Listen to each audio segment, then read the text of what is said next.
Hello and welcome to another episode of This Week in Global Development. This is our weekly podcast where we talk about all the headlines in global development. I'm Raj Kumar. I'm the president and editor-in-chief here at Devex, and I'm joined once again by colleagues. Anna Gawel is with us. Hey, Anna. Hi, Raj. Nice to see you. Anna, of course, is our managing editor here. And this week we've got Adva Saldinger joining us. Hi, Adva. Hi, Raj. Great to be with you. And good to be with you too. And Adva is a senior reporter at Devex. You all know her byline if you are regular Devex readers. Really interesting week of news to get into. A lot of stories that just published today, in fact, for people who are listening in on this Thursday.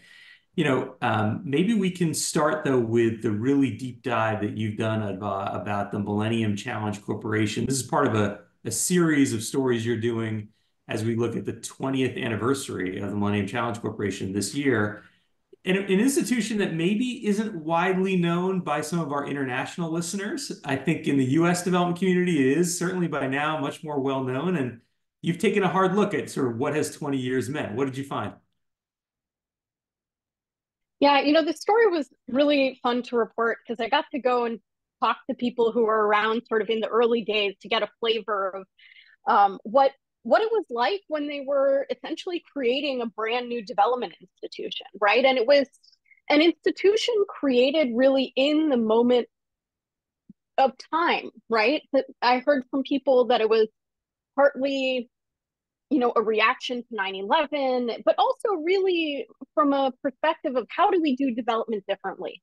What have we learned in the decades since USAID was created? And really trying to create a new model for how to do development based on the premise that US aid dollars are best spent if they go to countries that have good governance, that are not corrupt, that are meeting a whole set of criteria. And it's been really interesting. They've invested about $17 billion in the last 20 years in 40 plus countries, but it hasn't quite reached the ambition that intended to from the start. I think the idea was really to sort of more broadly transform how development was done, and for the MCC model to influence others, and it was also meant to be a much bigger agency, like a $5 billion agency. And PEPFAR, which was created right around the same time, we've actually seen become a multi-billion-dollar program. But MCC never really got to those heights, and I really looked at a lot of the reasons for that. And part of it, honestly, is that some of the premise was a little bit off. The idea was that you can invest a huge amount of money into a country to tackle challenges to economic growth. And by investing, let's say, $1 billion in a particular country, you would be able to really unlock that economic growth, and then MCC could be done. The reality is that so many of these issues are much more complex. You can't really solve it with a single compact. Most of these countries couldn't absorb $1 billion, so we've never seen compacts that are $1 billion large. And then MCC created a system that some people have said have come to sort of constrain it. So part of it is this idea that MCC will only do two compacts in any country. And well, now they have regional compacts, and sometimes they have threshold compacts. So there's things that have been changed over the years, and that they have this scorecard, which is sort of the agency's holy grail. And every year they evaluate all the countries that could potentially be eligible for MCC financing, so low income, lower middle income countries, on a set of 20 independent criteria for this scorecard. There are three hard hurdles that countries have to pass that have to do with corruption and democracy indicators, and they have to pass at least half the scorecard to get money from MCC. And one of the things that the agency has struggled with is essentially running out of places to work in. And one of the things that I'm actually actively right now writing sort of a part two, which is what comes next for MCC, right? This piece Sure. really dove into what we saw in the past, but this piece I'm working on now is, how does MCC evolve and adapt given the constraints today? And I guess a few other things I would just point out about MCC. One of the statistics that really stood out to me in this reporting is MCC has a model that is, you know, people often say, oh, well, if you don't do, the model is focused on if you don't do what you say you will from a policy perspective, we will not give you the money. And MCC has put its money where its mouth is. It's like clawed back 25% of its projects. It's taken money back. And an interesting example is actually in Ghana, where the second Ghana Compact, it was energy focused compact, was sort of structured around the premise that the Ghanaian government would privatize the electric company, and that was sort of a key barrier to being able to more efficiently and effectively distribute power. And there was, concerns of corruption within the agency as well. Ghana had a change in government. The new government said, we're not going to privatize it. MCC took back nearly $300 million that never got paid out as part of that second compact. And so I think, they sort of take pride in this, right? Like and they've also taken money back when countries have had coups or have dropped off or haven't followed through. And so I think that's a really interesting piece of MCC that we don't really see in most other aid agencies. Yeah, that's a great point. Your piece made me kind of nostalgic because I remember the days when this agency was stood up. And it is an interesting juxtaposition to the current moment, right? At the time, Republicans, conservatives of the George W. Bush administration were seen as pretty skeptical of that aid. And I guess they could have gone in two directions, right? They could have gone in the Jesse Helms direction. He's a famous senator from the 90s who was just viciously cutting aid budgets, wanted to get rid of USAID, et cetera, and then later had a conversion that Bono had something to do with. But the Bush administration could have gone in that direction. And instead, they sort of said, you know what? We don't like the way aid is done, but we think it can be done better. We've got other ideas. And that led to PEPFAR and it led to MCC. And I remember the moment when MCC was being created and talking to a lot of folks who were involved in it. And there was a sense of like, we can do something different. There's a sense of real possibility. And I think your piece kind of gets to that moment in time, and that ambition and that hope with small agencies. I remember visiting them and, they were a small little agency and they just had this feeling like, yeah, we can do it. USAID is this huge behemoth over there, but a small group of committed people with this giant budget and the backing of the president of the United States, like we can do this thing. And we kind of know what the problems are with the traditional aid model and we've got a way to solve it. And actually, if you hold them against that standard, you might say, yeah, they didn't do it, right? Like they didn't revolutionize global development. As I said at the outset, not everybody's even heard of MCC when I travel globally. But if you hold them to a more reasonable standard, they've done a lot. They actually have done a lot of interesting, important work in a lot of places. It's just that maybe their initial bar, as for many startup ideas, was super, super high and ambitious. I'm curious, Anna, what you thought about this piece. Yeah, that's the impression that I get as well, is there's, positive achievements and still challenges. And I think Adva's article really captures that nuance. I mean, 20 years is a big milestone for, I think, any government agency. MCC is not quite the big time established player that USAID is, but I do think it has fundamentally kind of altered that development ethos to stress accountability and specifically good governance. The scorecard has produced what many people say called kind of the MCC effect, which is, governments just embarking on these reforms in the hopes of getting an MCC compact and kind of the cachet that it comes with. I think it's also interesting that MCC specializes in grants and not loans. So that's also a pretty appealing feature of the agency.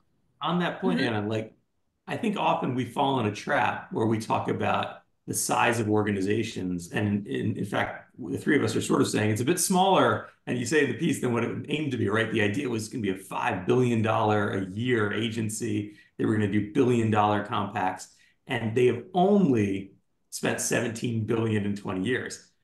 Well, yeah, it all depends on what you compare it to. And to your point, Anna, these are grant dollars. And they are large-scale, multi-year projects that are projects the governments have asked for. So it's really quite different. It's different in two ways. It's different than a lot of the DFIs, the MDBs who are loaning money, maybe at concessional rates, but it's still a loan. You got to pay it back with some kind of interest.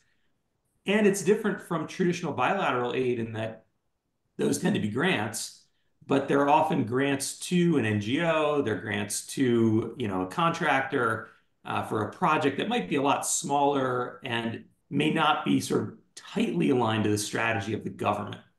So yeah, 17 billion, depending on how you look at it, might seem like it's small, but the quality of those dollars, one could argue, is a lot higher than from other sources. No, I was just going to add one quick thing, which is, and you sort of hinted at this, Rod. One of the things that does make MCC unique is that the money is actually managed by a local organization that is set up for that purpose. And so we have a lot of discussions these days about localization.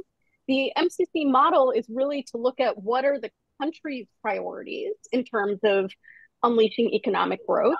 And then that money is run by local people with the idea that they're going to then, gain important skills that they can then, use in the government, use in the private sector, in the country. And so I think that is actually another piece of this model that's quite unique. Totally. They were ahead of their time in a way, right? Because, one of the big challenges we constantly are talking about around localization is that push and pull around accountability. The US government, taxpayer money, you've got to really watch it. You don't want to say it was wasted or stolen. But on the other hand, you want to localize. MCC really early on said, well, we can solve this. We'll create this local organization, and that local organization will have a lot of input from us. And obviously, we're going to have a lot of rules around like what they can do with the money, and we're going to control it and monitor it. And in fact, they would hire like an auditing organization in the country. They would hire a consulting firm or an accounting firm to manage the money. But you know what? It's still going to be staffed and run by local people. It's easy to say, hey, we're open for business, tell us what project you want, we'll fund it. But what they found was a lot of countries weren't set up to work with MCC. They didn't know what kind of proposal was required. They didn't understand the process. And so MCC actually had to help them, like do a lot of hand-holding to figure out what are your development strategies? What is your country priority? And they found early on and very quickly, well, actually, if countries are given the chance to get sort of a large chunk of money, they want infrastructure. They don't want traditional development at the time, which a lot of it was more of the soft stuff, quote unquote. They wanted roads. They wanted ports, they wanted railroads. Like that was the stuff and it makes sense politically. Governments want to say, hey, look at the thing we got done during my term as president, right? So long story short, I just think MCC figured out a model early on for how to balance the desire for a more local country-led approach with the accountability and compliance needs of a US government agency. And it's an interesting thing, given that we're here in 2024, really talking about that issue for USAID and others. Yeah. And I was just going to point out, and I think this gets to your point. Previously, we talked about, loans versus grants and hard infrastructure.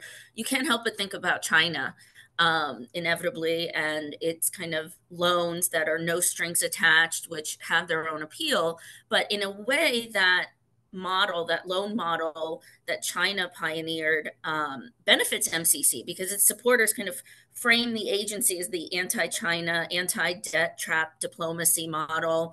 I think MCC really plays that up to get bipartisan congressional approval. And I think that that's another achievement that it's had is bringing on board not just Democrats, but Republicans who are more likely to fund MCC versus, let's say, USAID. And so I think that that's been a big accomplishment, is having that bipartisan appeal.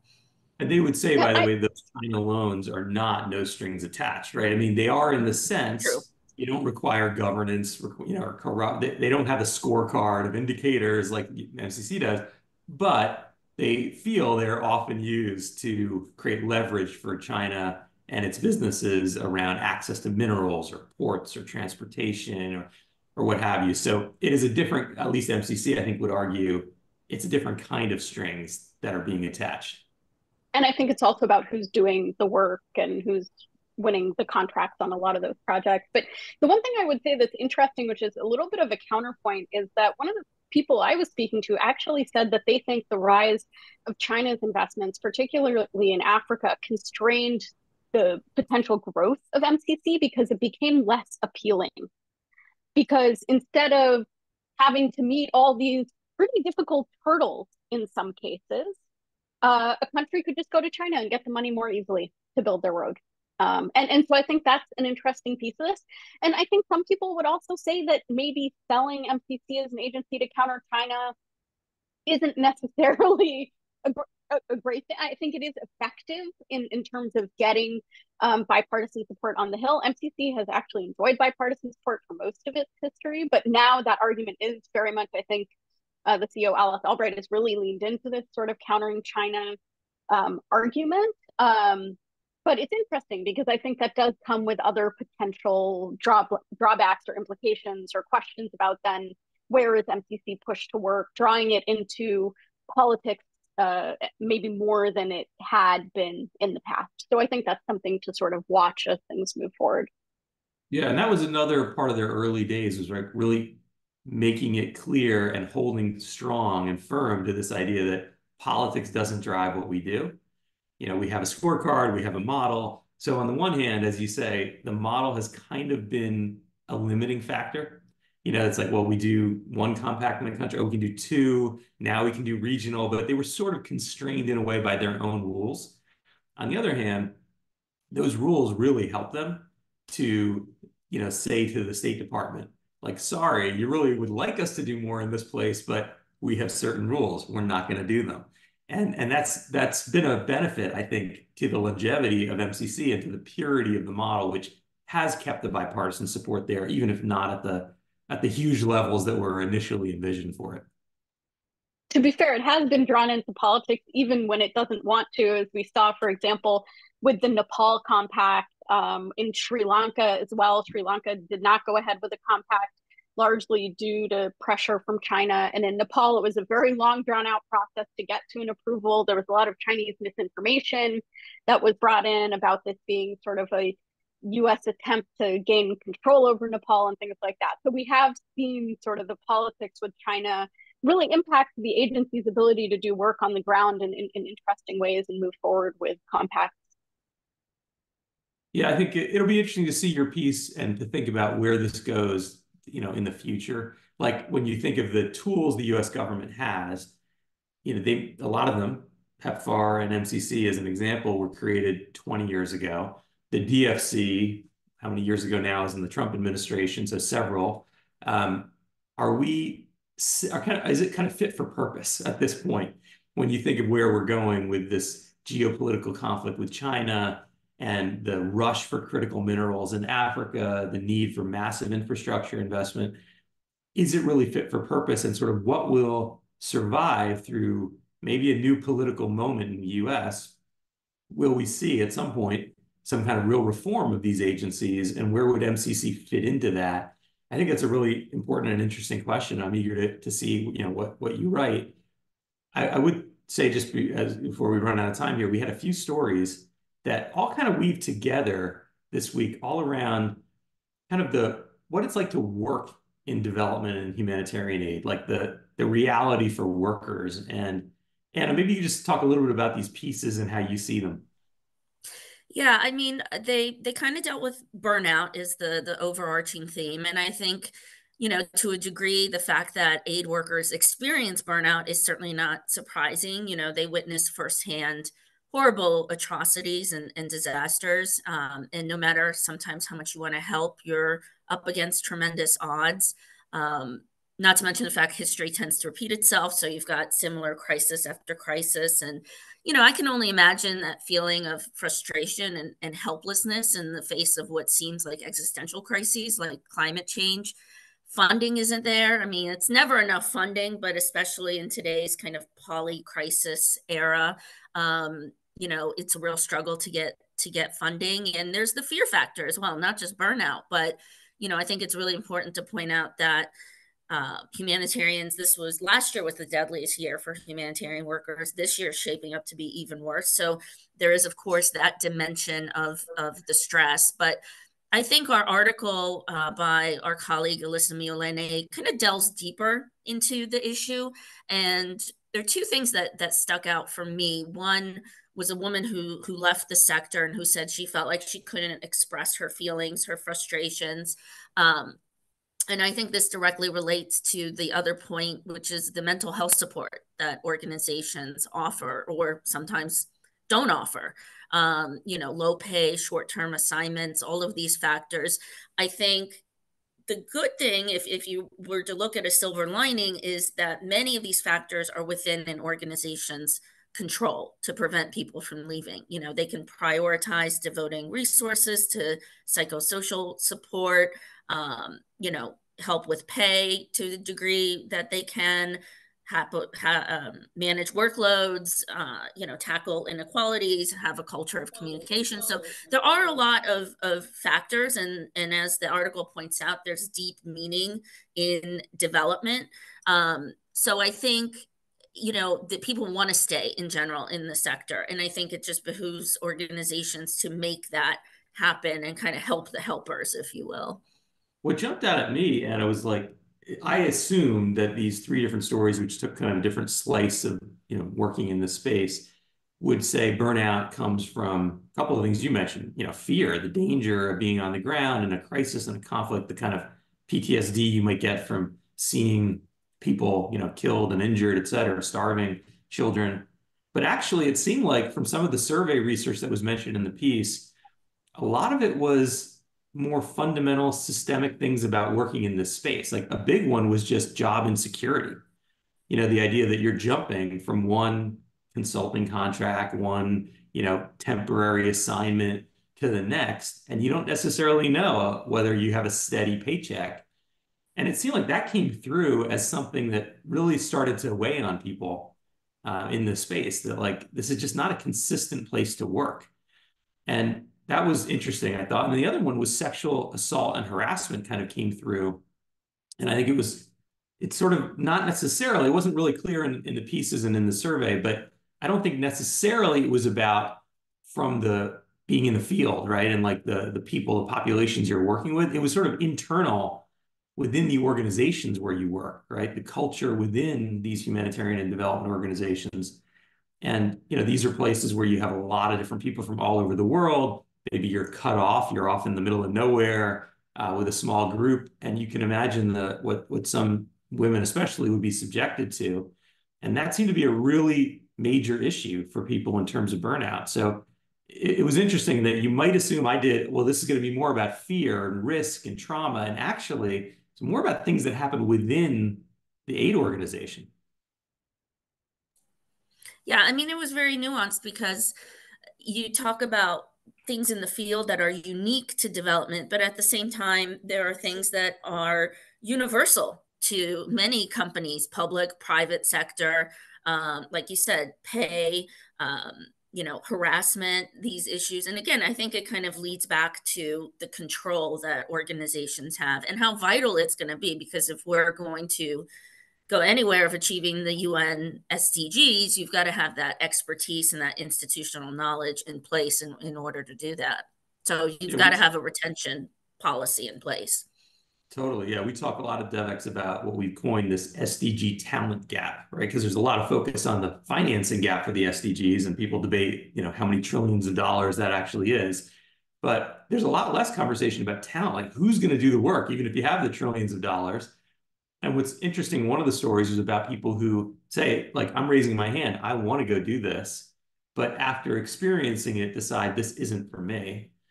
And, you can imagine the ambition. I talked to a lot of people who have this experience, like they were really wanting to have a mission-driven career. They joined a humanitarian or development organization. They were into the mission, but then when they realize that there's a lot of bureaucracy, that change is slow, that your work might not be directly with end recipients of aid, but more like sitting in an office somewhere and dealing with a lot of paperwork. And I don't know, there's a lot of disillusionment. I was just going to say that one of the things that stood out to me, and you sort of mentioned this, Anna, is that most organizations don't have a retention policy or a plan. And so it did seem, like you were saying, Raj, a lot of these things are structurally within organizations. And so I think part of what I took away, and one of the people quoted in one of the stories said this, was that, the field of humanitarian aid, of global development, really needs to look internally. These organizations really need to look internally and try to fix some of these policies, try and fix the fact that a lot of women are experiencing sexual assault or harassment in their work. And that the key to then retention, to having those experienced people stick around rather than wanting to leave, is largely about internal change. And that's difficult. It's not easy, but that's something that the industry is going to have to grapple with moving forward. Totally. And I think Yeah, just these real pieces are. quickly, it's just devoting the resources. I think there's this notion that um, every penny counts in development work and for nonprofits, and it's difficult to drum up money and fundraising and so forth. So, the idea of dedicating more money and more resources to mental health, it often kind of gets shunted to the side. But it's like anything, you invest short term for long term results that ultimately save you money. So it's kind of that strategy that Yeah. applies to so many things. It does, but it gets back to kind of the fundamental problems of our business model in this sector, right? Where, foundations want to fund a program, they want to fund an end result. They don't want to fund necessarily the long-term, health of an organization, of an NGO. And donor governments are also, real sticklers for what they're going to fund and what they're not going to fund. And it's easy to say, let's invest more, or let's make these longer term employee roles rather than temporary consulting assignments. But it's just the reality, the project-based nature of funding in this sector makes it really hard to do that. Some funders have woken up to that and want to fund core infrastructure at organizations, but that's still not the common way that people get funding in this space. We're running out of time, but real quick, because I think it relates. We also had an interesting piece with the CEO of Oxfam, and maybe Anna, you want to just say a word about that because it does connect to some of these themes. It does. Oxfam is, of course, all about defeating poverty. So it's kind of not too surprising they would cast a skeptical eye on the quote unquote super rich, which is what their new chief, Ahmed Bob Behar, kind of really talked about. And I think he had very strident opinions that the SDGs were doomed from the start because they kind of failed to address the reality of how the global economy is run. And how that economy is run is that politicians are, according to him, supposedly have become servants of the super rich as opposed to serving their own constituents. So the interview was a bit of gloom and doom, but Behar did seem heartened by the prospect of a global wealth tax that Brazil might introduce at the G20 in November, which he said could yield a significant amount to alleviate poverty. Raising taxes is a tall order for any government. Obviously, raising taxes specifically on billionaires tends to be a popular political slogan, but it's easier said than done. These are obviously powerful people we're talking about. So, my takeaway from the story, how realistic a global wealth tax will be is a bit debatable, but certainly I think he raised some provocative points in terms of, the wealthy segment of societies, like their responsibilities towards society and how that can contribute to achieving the SDGs. Yeah, I Yeah, was just going to chime in because I've been sort of watching these discussions at the G20 on this proposal to tax the super rich. And I think it's a really interesting discussion. And there are actually, like France, Spain, and South Africa have said that they support this. So it's not a proposal without some support. But obviously, the US is against it. We know that. Germany has also come out against it. And so I think it will be difficult to push it forward. But what they're talking about is a 2% tax that would generate about $250 billion a year. So that I think is really quite interesting. And I think the people who have, I think the government of Brazil is really pushing on this. And sort of the people who have created the idea behind this are saying that, often these billionaires are finding every loophole possible and really are not, doing their part in contributing to taxes in their countries. And that even if this doesn't happen to become a global, individual countries could still do this. And that would, you get sort of enough of a mass of countries critical mass of countries who are willing to tax their own billionaires or willing to tax billionaires who make money in their countries, who live in countries that aren't taxing them appropriately. You could sort of, in a roundabout way, raise more money through these sort of billionaire taxes, even if you don't get the global tax. But I think it's a really interesting sort of live debate and discussion that I know I'll continue to follow moving forward. Yeah, I agree. Yes, for as long as I can remember, Oxfam has been on this issue of tax. And if anything, the situation has gotten worse and worse, right? Because they've been talking about income inequality and how tax systems are not, progressive enough. They're not capturing tax revenue from the richest people in the world and creating that redistribution and investment and development. And if you look back over the history of them making that argument, well, income inequality has just gotten worse. And tax regimes, if anything, have probably gotten looser. I mean, in a lot of the world anyway. I mean, they've been fighting offshore tax havens. There have been some progress in some limited places, but still there's lots of offshore tax havens in the world. So it's an interesting debate, and maybe the politics will kind of go with Oxfam eventually. I mean, it seems to me logical that, what goes up must come down, that you can't possibly just have rising income inequality forever and more going to the very top without some kind of repercussion. And a lot of the populist politics we see around the world on the left and the right seems to be, at least in part, in response to this. So while these kind of proposals might sound a little pie in the sky, like, are you really going to get the G20 to agree on a tax on billionaires? It might just keep moving the issue forward enough that you see some tax regimes like this crop up in some places and eventually, actually gain some real traction and momentum. And like you say, about the numbers are really potentially big if these kinds of policies were to come through. The other last thing I'll just mention about his story, or his interview, Amitabh Behar, that is, he's the CEO of Oxfam International, and he had said an interesting thing, which is, still most people when they talk to him and they meet him, they say like, oh, are you in Oxfam, or are you in Oxford, or are you in London? Not realizing Oxfam International is actually in Nairobi. And he says this is an example of how the sector is shifting, but it's not shifting anywhere near quickly enough. And he points the finger at his own organization and their ability to sort of decolonize, which he says, hasn't really gone as far as it needs to. And it kind of gets to our earlier point about burnout and the business model, right? Like, this is a moment of real change. MCC was real change 20 years ago. This is a moment of potentially really transformative change for aid workers and a big shift to locally rooted organizations and what it means to be a development, get a master's degree in international development. Like, what does that mean? Where do you go work exactly? And I think some of what he says in that interview points to that new reality. So I'd recommend people listening to this take a look at that interview. It's pretty eye-opening, as are all the great stories we talked about this week. And there's a lot more that we didn't get to. As always, subscribe to the Devex Newswire if you want to see everything and not miss anything. But it's been great talking with you, Adva, with you, Anna. And this has been another episode of This Week in Global Development. Thanks. Thanks, Raj.